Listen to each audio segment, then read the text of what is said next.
இந்த காய் பார்த்தீங்கன்னா, நம்ம மரத்துலேருந்து வெட்டி ஒரு 2, 3 நாள் ஆச்சு. ஆனா பழுக்கவே இல்ல. சரின்ட்டு சொல்லிட்டு ஒரு கத்தி வச்சு பார்த்தா, லைட்டா பழுத்த மாட்ட இருந்துச்சு. பார்த்தீங்கன்னா, காய் என்ன சைஸ்ல இருக்கு பாருங்க. நல்ல காயா இருந்துச்சு. சரின்னு சொல்லிட்டு இத வெட்டலாம்னு சொல்லிட்டு கையில எண்ணெய தேய்ச்சுட்டு பார்த்தீங்கன்னா, நம்ம தேய்க்கிறது தேங்காய் எண்ணெய். நல்லா கையில தேய்ச்சுக்கிட்டோம்னு வச்சுக்கங்களேன், நம்ம வெட்டும்போது பிசுன்னு வந்து நம்ம கையில அப்பாது பிசு பிசுன்னு. அப்புச்சுனா நமக்கு ரொம்ப இதா இருக்குங்க. அதனால நம்ம கையில எண்ணெய தேய்ச்சுக்கிட்டு, கத்திய வச்சு இப்போ 2ஆ வெட்டுறோம் பாருங்க. இது பார்த்தீங்கன்னா, அந்த பிளாக்கே ஒரு 2, 3 நாள் ஆச்சு. காயாவே கிடந்துச்சு. அப்புறம் பார்த்தா சுண்டி பார்த்தா பழத்துடைய சவுண்ட் வந்து சரி வெட்டி பார்க்கலாம்னு சொல்லிட்டு வெட்டி இப்போ வெட்டுவோம்ட்டு வெட்டுறோம்.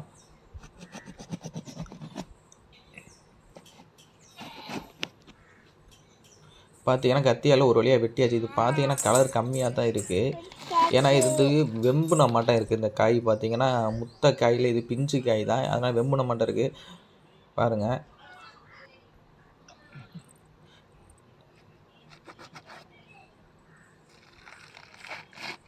இந்த காயை பார்த்தீங்கன்னா வெட்டுனதுக்கப்புறம் பார்த்தீங்கன்னா அந்த தண்டில் பார்த்தீங்கன்னா கண்ணீர் சீது காய். கண்ணீர் சீது அதோட பார்த்தீங்கன்னா இந்த காயில் பார்த்தீங்கன்னா புல்லூரின்னு இருக்குது பாருங்கள். புல்லூரின்னு சொல்லுவோம் நாங்கள் பாருங்கள். இந்த காய் சாப்பிட்டீங்க வச்சுங்களேன், இந்த சொலையில் பாருங்கள், இந்த பாருங்கள் மஞ்சளாக இருக்குது பாருங்கள்.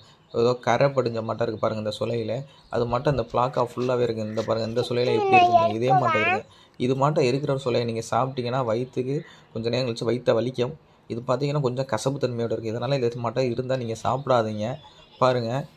இப்படி இருந்து நம்ம சாப்பிட்டா வந்து கண்டிப்பாக வயிற்றை நமக்கு வலிக்கும் பாருங்கள். அந்த இது அந்த சக்கையிலலாம் பாருங்கள் அந்த வைரஸ் பரவி இருக்குது பாருங்கள்.